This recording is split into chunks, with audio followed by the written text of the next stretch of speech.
Welcome to Business Innovators Radio, featuring industry influencers and trendsetters sharing proven strategies to help you build a better life right now. Hello and welcome to the show. This is your host, Neil Howe, and we are here. We're talking immigration. Our special guest today is Lisa Battan. She is an immigration lawyer helping businesses, families, and individuals navigate our complicated immigration system. Lisa helps clients apply for U.S. citizenship, permanent residence or green cards, as well as work visas, so people can come and live and work legally in the United States.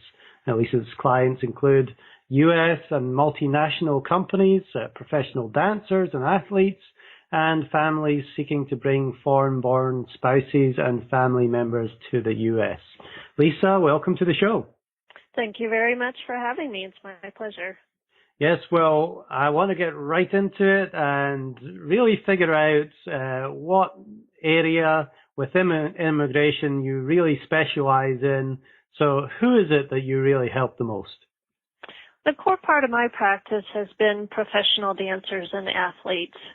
So many years ago when I started practicing immigration law, I was also dancing. And my first clients were my dance teachers who were internationally well known. And from representing them, they shared my information and I gradually came to represent many dancers.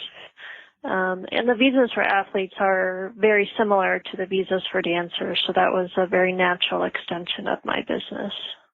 Well, that's great. That's really niched down. I love that. There's got to be some specifics. Obviously, you got there from personal involvement yourself in the dance, but what are some of the specifics that a multi-talented dancer would need as far as immigration goes? So many dancers don't come to the United States to live permanently. They come to tour. So that may be a tour where they're performing or a tour where they're teaching.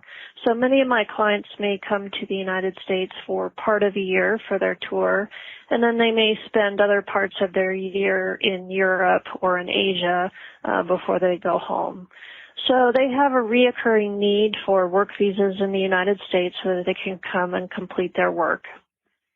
So what kind of visa do they need to be on in order to come and go, basically?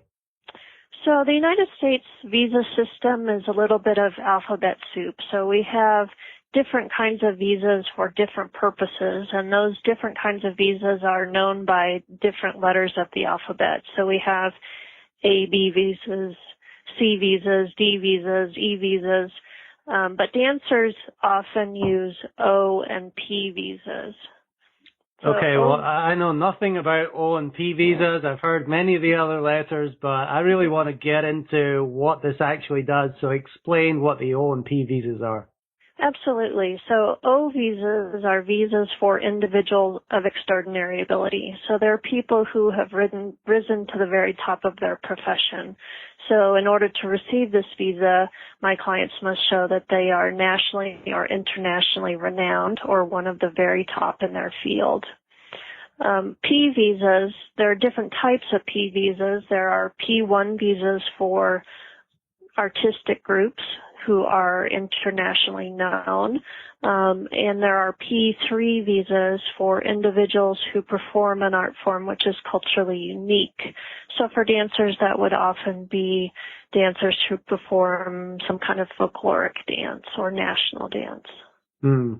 So that's different than the majority of immigration cases where it's not specialized like this. So what are a couple of the problems maybe that an athlete or a performer might have in order to get these visas, and how do you help solve them?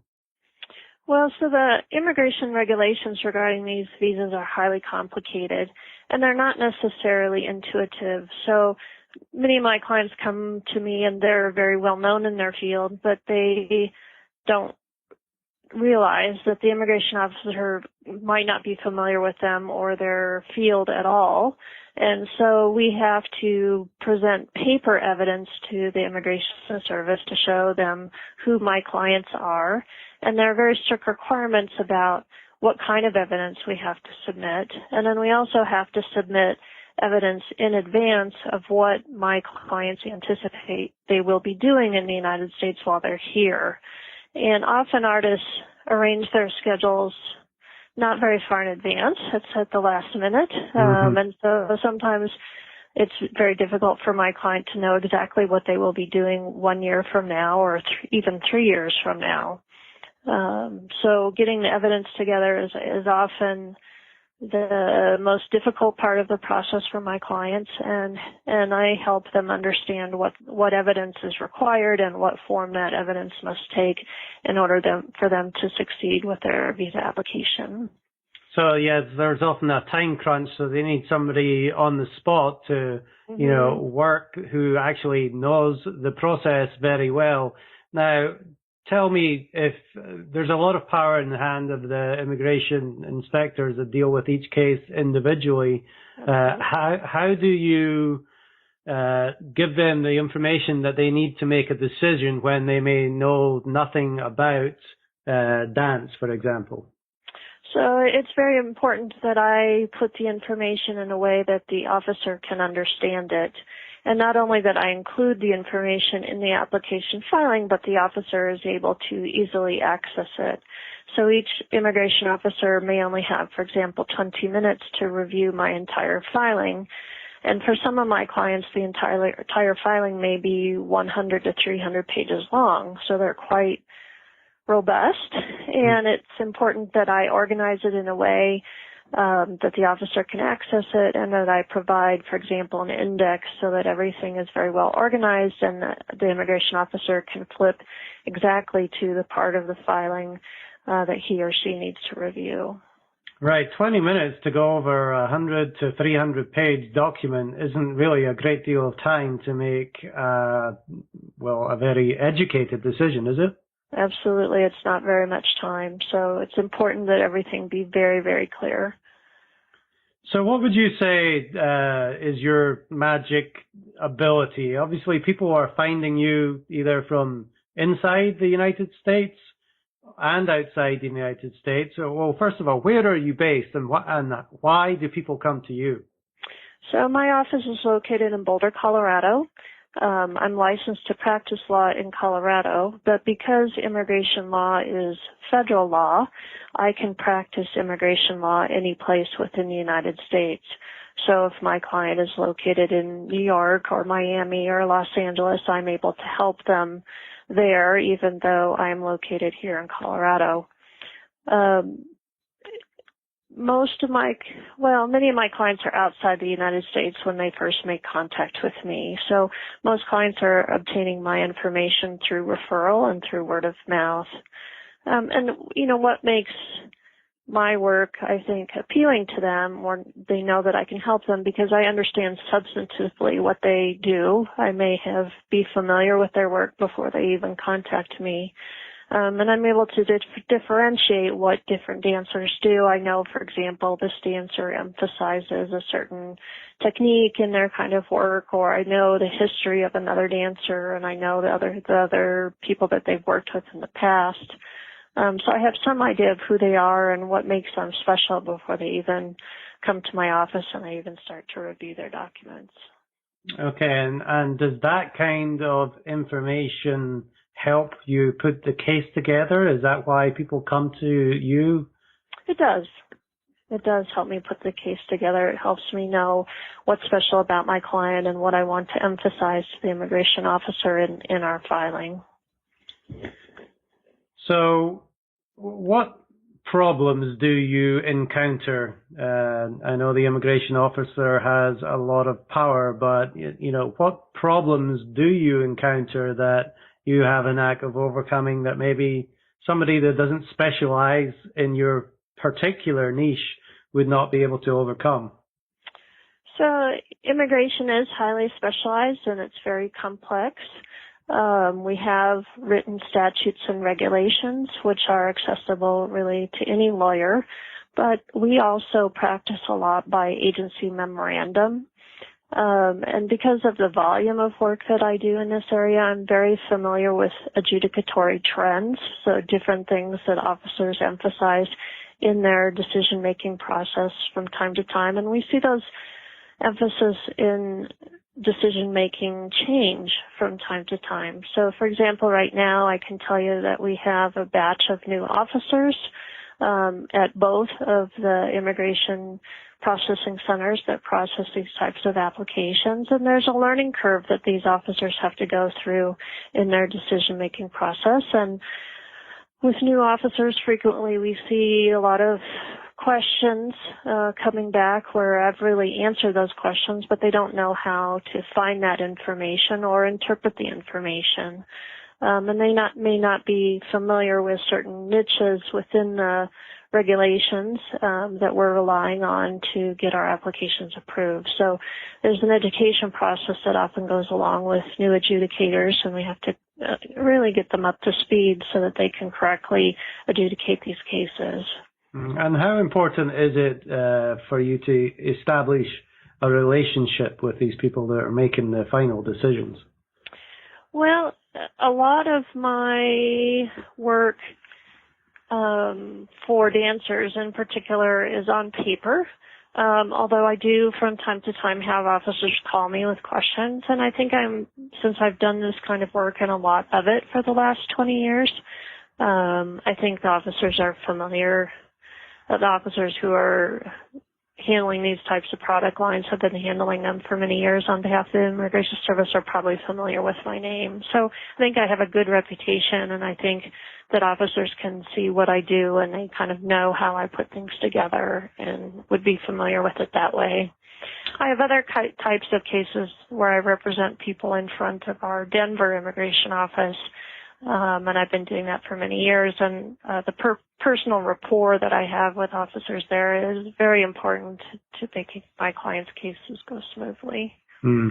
That's definitely one of the benefits of being a specialist and being known for one specific area of immigration, like we're working with athletes or dancers specifically, is that the immigration inspectors know that your name is recognized and that you put things together properly, so you might have more chance of getting things through. Yeah, I think that's absolutely true.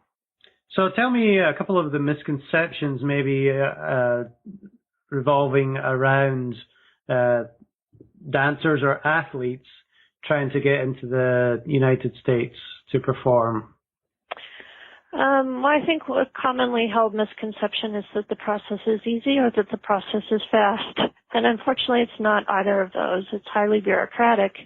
We have to make sure that that we dot every I and cross every T, and that we present all the required information properly, and that we do so well in advance of, or as far in advance as we can, of when the artist needs to be present in the United States. So can you share a lesson with us that you may have learned learned early on that still impacts how you do business today? I think, one thing I've learned and one thing I counsel clients continuously is no one ever complains if their case is done early, but people get very stressed if they're running up against deadlines. Especially, for example, for artists or athletes who are targeting a particular performance or a particular competition in the United States. If we are, within 2 weeks, for example, of that competition and that, or that performance, and the artist doesn't yet have an answer from immigration, I can contact immigration and I can ask them to please move as quickly as they can, but I really can't force the officer to move any more quickly than they are inclined to do so. So while we can ask for quick adjudications, I can't force it on the Immigration Service, regardless of how important this is to my client. So I just really counsel everybody to try and plan ahead to the extent that they can. Now, are there any temporary visas that would allow an athlete to come and perform or work in the United States before getting the permanent visa that they need? No, there is not. So the O and the P visas are themselves temporary non-immigrant visas, and there's no precursor to that, so to speak. A lot of my clients will say, well, can I just come on my tourist visa or in tourist status? And the answer to that usually is no, especially if they're going to be paid for their services. They really need to have the work visa in place in order to be paid. So we talked a little bit at the start about you being a dancer yourself, but what really inspired you to become an immigration attorney and work with dancers specifically? I actually came to immigration law somewhat accidentally. I left law school and I worked for a couple years as a prosecutor in a local district attorney's office. And I did that for a few years and enjoyed that work, but wanted to change into private practice and didn't know exactly what I wanted to do. And I had a good friend from law school, and she was practicing immigration law. And I went to coffee with her one day, and I told her that I would really like to change, and she invited me to come to work for her, and I gladly accepted. And I have to say I really just loved it from the very beginning. I really loved the contact with the clients. I loved that we were helping people do good things, whether it was beautiful things for dancers, interesting things for competitive athletes, or for my other clients. And it was just really felt good to help people. And to have the personal client contact that I have with people. So, yeah, I've been doing this work for almost 20 years now, and I have to say I still really enjoy it. Yeah, that's certainly important, is to enjoy what you're doing on a day-to-day basis, and obviously the more you enjoy it, the more you put your whole self into it and know more about it and become more of an expert. Tell me a story or two, maybe, about one or two cases that stand out in your mind over the years that you've been helping people. Start with the problems that they had, the solutions that you were able to help solve, and then the outcome for that person in the end. Well, some of my clients have faced difficult immigration processes before they've come to me. So, for example, I worked for a number of years with professionals.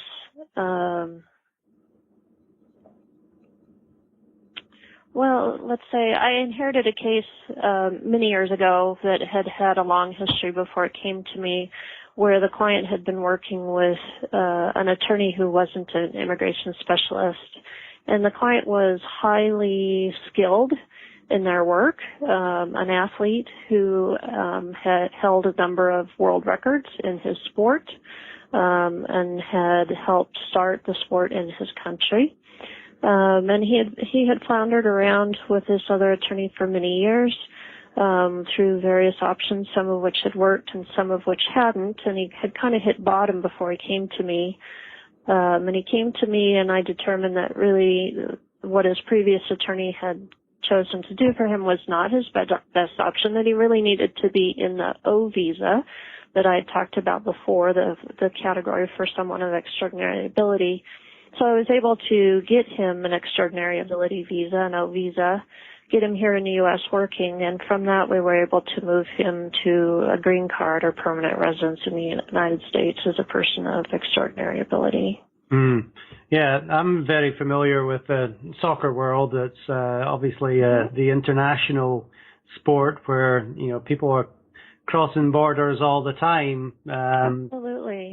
There are certain restrictions for soccer players, as I imagine with all other sports, that they have to meet certain requirements. Do you know what they are as far as soccer goes? Sure. So I have worked with athletes in soccer before. They normally work on either a P1 visa as a member of a team, or they work on O1 visas as individuals of extraordinary ability. And the interesting thing, for soccer players is they travel a lot, so we have to work on solutions that not only allow them to work in the United States, but allow them to travel freely in and out of the country. They also have to be very aware when they change teams. We may have to do a refiling with the Immigration Service, so oftentimes they'll learn that they're being moved from one team to another at very last minute. Mm-hmm. And so the immigration law allows them some grace period, but only a matter of days to file after they've joined their new team. And then some of them, after a certain amount of time, may decide that they really want to make their lives permanently in the United States. And that's a completely different process to move them over to a green card or a permanent residence after they've been here on a temporary O or P visa. So we have to strategize very carefully, too, because that green card process can take a long time, can be more than a year in length, and there can be periods of time during that process when they can't travel in and out of the United States. This can be very difficult for an athlete. Yes, definitely. Now, tell me, does an athlete hire you as an individual, or would you be hired by the team that is paying their wage? It can happen both ways. It can be that sometimes I work for teams, and the team knows me, or there might be a governing body in sport that knows me, and so they may refer individuals to me. So sometimes I'll work for the team, sometimes for the governing body, and sometimes I'm approached by the individual athlete. And how do they classify the extraordinary ability when it comes to soccer or any other sport? Do they have to be playing for their national team, or what level do they have to have a competence at? Yeah, so a national or international level. So the immigration laws say that there are different criteria that can be used to determine if someone has extraordinary ability. So one criteria could be winning a national or an international prize. So, for example, if my client has an Olympic medal, that might be in and of itself enough to show that my client is extraordinary. But if if an athlete doesn't have an Olympic medal, then we would look at their ranking, either nationally or internationally, the number of world or national records that they hold, their placements in certain well-regarded or international or national top competitions. We might look at press about them, especially if it's in well-regarded publications. We might look at see if they have acted as the coach or the judge of others in their field. So there are various criteria that the Immigration Service looks at to determine whether somebody meets the standard of having extraordinary ability. And this is part of your service to gather all that information and compile it and deliver it to the immigration officer? Absolutely, yes. Well, great, Lisa. I've definitely enjoyed learning more about this specific O and P visas. We've covered, quite a bit of information here today. If there's one thing that we haven't covered yet that you would really like to share with any athletes specifically, looking to get immigration or a visa to the United States, what would that be? I would just say start early. Start well in advance of when you want to arrive in the United States. I'd also say understand that this is a process and it's a partnership between the client and the lawyer. It's not like taking your car to a mechanic and you drop the car off and you tell them you need it fixed and you come back later and pick it up. That's not this process. The client is involved in the process every step of the way. The client's helping me develop evidence to understand their history and their sport, to understand what their goals are in the United States and how I can help them meet that. So it's a very involved process and it's a very deep and meaningful partnership that we develop with clients. Well, Lisa Battan, thank you very much for your time. Now, you seem to be very well known within your own niche within immigration, but if somebody doesn't know about you yet, how do they get in touch with you? So they could go to my website. It's www.battanlaw, That's BATTAN law.com. And all my contact information is there, and they can send me an email from the website if they'd like. Wonderful. Well, thank you very much for being a guest on our show. The information that you shared has been very helpful to me as well as our listening audience. My pleasure. Thank you very much for having me. Great. Well, if our audience likes what they have heard, hit that like button and share, and we will see you next time on the show. Thanks for listening to Business Innovators Radio. To hear all episodes featuring leading industry influencers and trendsetters, visit us online at businessinnovatorsradio.com today.